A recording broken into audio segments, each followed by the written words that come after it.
And I am here today with Hayley Griffith from Satanic Panic, which I already reviewed on my channel, and so you probably know that I was obsessed with it.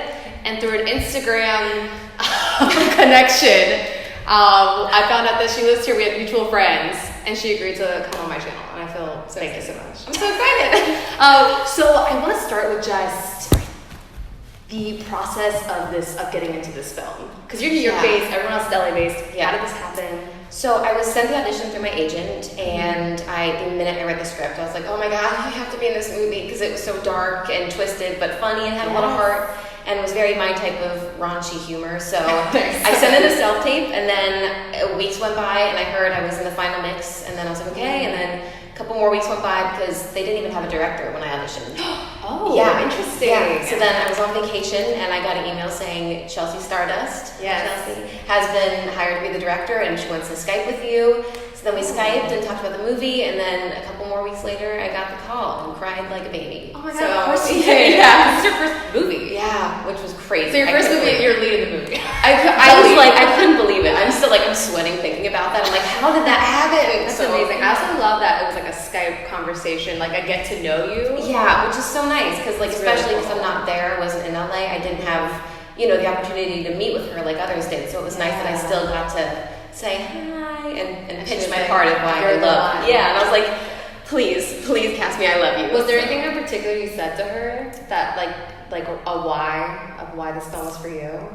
I really liked, because for me, I think with horror comedies it's a tricky thing to do, and can go terribly wrong. So wrong, so wrong, so bad. And I think for me a big point was, in a lot of, not all, but in a lot of horror comedies, people will tend to play up the sexy female characters, or they'll show boobs for a joke, or that'll just be part of it. And what I loved was how there was none of that in the movie, and it was all just these powerful women. And I just told her, I was like, I love this movie. I told her, I was like, my brain can't stop working out different things that I want to do with it. I'm like, it's just, I love it. And she was like, okay, I'll let you know. I'll let you know if you're ready. Yeah, I was like, yes. So you got the role. Yeah. Okay. Thank God. Hail Satan. Hail Satan, yeah. How did you prepare for the role? So there was a lot, surprisingly, I had to do in terms of different, I had to learn how to ride a Vespa. Oh, it was horrifying. What a funny thing to have to learn. Yeah, it was very, very random, but it was a lot of fun. I mean, the first Vespa lesson was, I didn't think I was going to make it, because they initially went with a automatic, or no, a manual. Where you have to do things. Yeah. Oh no. And that would have been, I said to them, I'm going to die. I can't ride in the streets of Dallas so thankfully they're like, we have an automatic one. So then that one came in, and that was so easy. And then I learned how to play guitar. Oh, I was going to ask about that. Yeah. You have a little singing my little moments. Australian song. So I did that, and then. Did you sing previously, I assume? I sing, but it seems like you do. Oh, thanks. So my voice, my vocal range is high. It's like a soprano ass girl, so singing that is not my strongest, so it kind of worked out that Sam's okay. Singing, so I'll just sing. Yes. I never played guitar before, never touched one, always wanted to. So then Chelsea's partner, lovely Sean, he wrote the music for the song, and then sent me a little tutorial, and I was like, all right, let's freaking do this. So yeah, that's awesome. And then working on the script itself. But those were the two main things I really didn't know how to do that I had to figure out. Yeah. Did she send you any movies to look at? She did. She sent me a big list of them. She sent me Evil Dead, Jennifer's Body. One of my favorite movies of all time. It's so all time good. Oh my god. I have an interview with. What are you gonna say? The one that just came out with her talking about aliens and shit. I was literally about to say you should check out that interview. It's so good. It made me love her even more than I already did. I was like, you're a little bit insane, but in a really wonderful way. Me too, and I love this place. Yeah. I get you. She was like, I'm very sensitive to the paranormal. I was like, yes, you are. Yes, I love it. I love you even more. Wow. But yeah, so that and then bond happening. Right. No, I'm like, hello. And then Deathgasm she sent me, which I had never seen before, and I love. And I feel like they're very similar movies. Yeah. So that's a really good very specific list. Right? Yeah. I was like, oh, I get exactly what we're going for now. I get it. And that's the thing I think works so well in the movie, is that it has a strong mix of the horror, the funny, and the heart. Yes. Which a lot of times horror comedy will miss some of either one of those. Yeah, it's like pick two. Yeah. Exactly. Yeah, which was like a nice thing about Grady's script, is he really had all those elements that I think fit really well together. Yeah, I also read his book, My Best Friend's Exorcism. Okay, so Chelsea told me to read that too before I did the movie, and oh my god, that's one of my favorite books. It's so fun. It is just like, I love that like teenage shit. Oh my god. Right? And he gets it so well. Yeah. Like, I was reading it and I was like, how is this not written by a high school girl? Because like I was like, I went through, I mean, not the possessed part, maybe, but I went through, but like all, yeah, like who knows?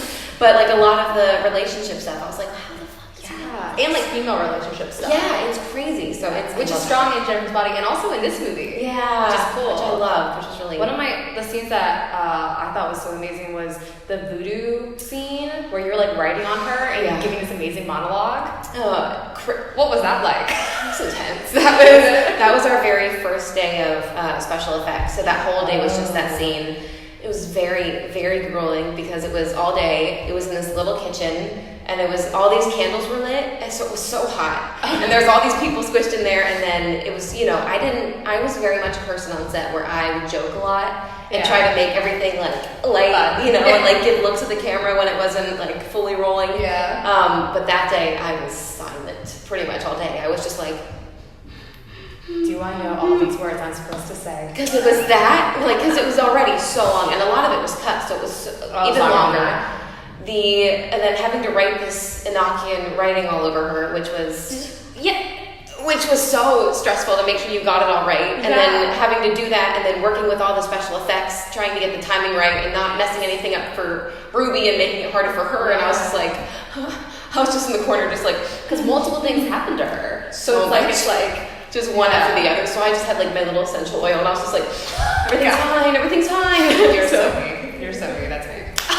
I swear everything's gonna be just fine. Right, everything will be okay. Yeah, that is so good. Also, like the needles, I was really like amazed by that. It was crazy the way they, because it was, I don't know if I'm giving it away. Oh well. It was guitar. Just for YouTube.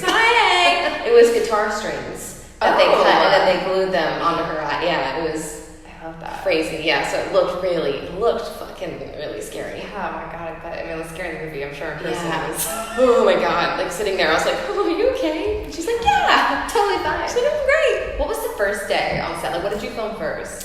First day was, if I'm not mistaken, it was all of the montage of me going to different people's houses. Oh, and it raining and all that stuff, and it was pouring rain. It was 40 degrees. What a perfect first day to film. Yeah, so they're like, well, now it's raining in the movie. But it kind of works, and it makes it looks even more sad for Sam. So you're like, oh my god, this poor Sam girl. is so sad. She's so sad. Oh my god. You just never stop feeling bad for her. You're exactly. like, oh man, damn. Even when like she punches that kid in the face, you still feel bad for Sam. You're like, you know, she didn't want to do that, and she feels really bad about it. Very overwhelmed. You're like, oh.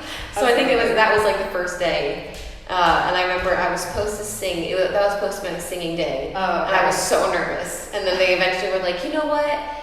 We'll do it another day because there's too much with the rain. And at that point, I was so happy because I couldn't feel my hands; they were just red because of the cold. So I'm like, good. Because I don't know if I would have done. I would have just been like even worse than I already was. So I'm happy it played out. That's funny. Yeah, what was like when you showed up? Like, take me to like what happened? Like, were you overwhelmed? How did you feel? Did you walk into a trailer? What happened? It was just disbelief was mainly the big. I was like, how is this? Like none of it felt real. And the first day was in they were shooting in the same, I don't know if it was the same building, or it was near the actual pizza parlor that we filmed at. So it was in this building we filmed, and like the whole downstairs was all the Fangoria stuff and like food, crafty, and then upstairs was our dressing rooms. And so I'm just like sitting there like, what is happening? And then like getting my makeup done, I'm like, this isn't real. And just none of it felt real, and just, it was insanity. And so cool. And it wasn't until I was on set and they had all the cameras there, and I still was like, this feels way bigger than in my head I assumed it was gonna be. And it was, it's a pretty big movie. Yeah. And I think maybe in my head I downplayed all of it to make me less stressed. Oh, but then when I got there, I went, oh my god, this is a big deal. movie. I was like, whoa, okay. Yeah. But it was what was Fangoria Fangoria's presence like on set? Like were Fangoria staff there? Like I mean, I know a lot of, I don't know if it was at the time, I know a lot of Fangoria is involved with Sinister as well. Totally. So technically they were all kind of there throughout because a lot of them work for Fangoria. Gotcha. But then the actual like Phil, who is the editor-in-chief of Fangoria, he came during the actual Fangoria magazine came for interviews and stuff during our last couple of days filming. So very cool. Their presence was more like Fangoria's here. Yeah. Versus like everyone from Fangoria is in and out. So they were like, this is a Fangoria day. They're in. They're here. And I was like, okay, here we go. So yeah. And did you feel, because the horror community is like very family-esque in this way? Yeah. Do you feel excited to like sort of be a part of like this? Not that you're like a screen queen necessarily. Like I don't know if I want to label you in this movie, but it's like that sort of the feeling of this movie. Yeah. And it's like, did you and with Fangoria on board? Have you sort of felt that a little bit? Yeah, which has been really, really nice because, and that's one thing a lot of people, because I've always been a big fan of horror, but I wasn't as aware of a lot of things in the horror community as until I started working on it, and then I had many people there being like, did you know this and this thing, and that was a huge thing that was mentioned to me and that I've seen since, is that everyone, it's a big family and everyone's really supportive and nice, and like once you're in, you're in. And that's been a really nice kind of thing to see from people online and to get messages from, and I'm like, oh, I love them. Yeah. So yeah, they're just great people, which has been really sweet. That's awesome to witness. Yeah. Speaking of being a horror fan, yes, tell me more. Well, how did you get into the genre? Like, how did your interest start? It was funny. I actually was horrified by horror as a kid. Well, Gremlins really got me as a kid. I didn't even see the movie. I saw the VHS cover, and I was petrified. That was it. That was it for me. I was done. I had to go to therapy. I was like terrified. There was like bringing in a stuffed gizmo to make me less scared, and then me having to. It was a whole thing. It explains a lot about me, I think. But I eventually got over my fear, and then I watched it, and I was like, wait, I love this. And then after that moment, it was like, the train couldn't be stopped, and what a perfect movie, right? To kind of get you into it. Yeah. And then my dad and I would just, growing up, we would have like father-daughter bonding days where every Sunday we would sit on the couch and just go through like every horror movie we could find on demand, and just that was our whole day. And my mom would hide because she hates them. My mom also hates horror movies. Yeah. I'm like, just watch it. She'd be like, no, I'm not doing it. No. Has she seen Satanic Panic? She has. And how does she feel? Good. She loves it, but she had no trouble watching it in theaters. And she's told me since, because she's very sweet and still watches it a lot to this day. I love parents. I know, me too. Like, Mom, you're so cute. But she goes, I can't watch it. I now can't watch certain scenes. Like a lot of the gore, she goes, I have to close my eyes or cover my ears. And she goes, because you're not there now with me. That I don't, she's like, it doesn't feel so much like I can separate it anymore. She's like, I can't do it. I can't watch it. So she can't see bad things happen to you on screen. I get that. Even then, she's like, even like a lot of the deaths in the movie, she's like, I can't look at it. She's like, it feels more real now that you're not here with me. That's very sweet. Like, that's fair. So, is there any movies in particular that you watched with your dad growing up that had like a lasting effect on you?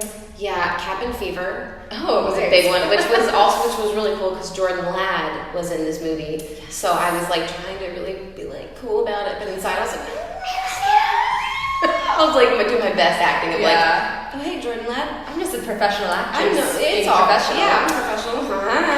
So that was like my main thing. And then like the Wrong Turn movies that we loved those. And then obviously the classics like Nightmare on Elm Street and Texas Chainsaw Massacre. But yeah, we really like those. Wow, that's amazing. Your parents let you watch that. My parents were very strict with me about. Really, I could like be very sneaky.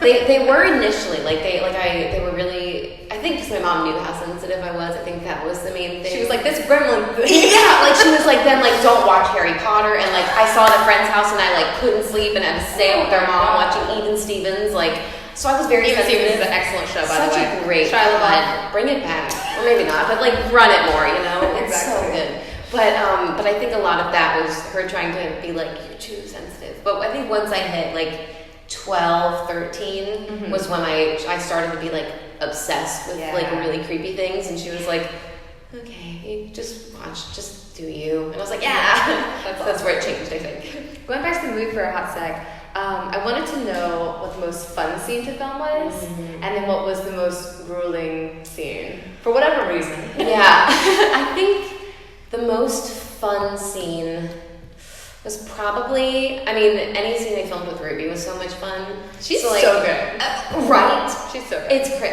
I love her. God, she's so good. It's so sweet. So, I mean, she's so evil and yet so likable. Right? I'm like, it's crazy how she does. I'm like, teach me your ways. But probably like my favorite scene was the one with Jerry. Oh my God. Because, I mean, it was just all around an amazing experience. Because, like, that was, I've always wanted to do, because I had like my degree in fight choreography and that whole thing. Yeah. So like I finally got to use it, and then the special effects on that, and then it's freaking Jerry O'Connell. That's pretty like, cool. That was Chasing the you most, in like, underwear. the most iconic moment of my life thus far. So I'm like, I love that for me. So that was really cool. And he's so sweet and was just really fun to hang out with, and it just made it a really great experience. And then probably the most grueling was either the kitchen skin sealing scene or the altar stuff. Tell me more about the altar stuff. It was, that imagery is sick. It looks amazing. I mean, it looks your costume. Stunning. I love it so much. I wanted to keep it so bad, and like the crown that they made, it was so good. But oh God, I love it. But it was a lot because we're fighting the sun, because we filmed it overnight. So we started at like 6 p.m. we got there, and then we could film until like 7 p.m. or 7 a.m. at the latest. So we're fighting the sun. There was so much to film. It was freezing. It was again like 40-something degrees. So in between takes, we were just covered with warming blankets and electric blankets and coats, and so it was a lot to, just being freezing and having to, and then I wasn't feeling well, and it was just like a lot. So between those two, but the cold kind of helped, because then you just felt more like, they kept being like, let me put this on you. I said, no, let me live in this. So it kind of helped in a way, but it was all fun, but those were probably the most intense days, I'd say, where I didn't talk a lot. Yeah, that makes sense. We just kind of like, me and Ruby were like, when we go outside again, we're just going to be quiet and look up at the ceiling or at the stars, and we're like, we'll check in with each other and be like, how you doing? Well, good. And then that was it. So we had a system of like, you good? We're like, yeah, okay, great. Oh my God. And then just like there. So yeah, it worked out. But I have a question that I don't know if I can ask, and so I'll edit it out if not. Great. Did you get to keep anything? Oh, from yeah, the you movie? can ask that. Yeah. I didn't steal anything. That's why I asked. So, but I got to keep Sam's black shirt, the shirt she wears, her bra, which I love. I love that. That was so cute. Did I get to keep anything else? I'm trying to think. I think that was really. I got to keep the back of my cast chair that had my name on it. And the movie, which was really cool. That's really nice. But like for the movie, that was the main stuff I got. I'm gonna take more.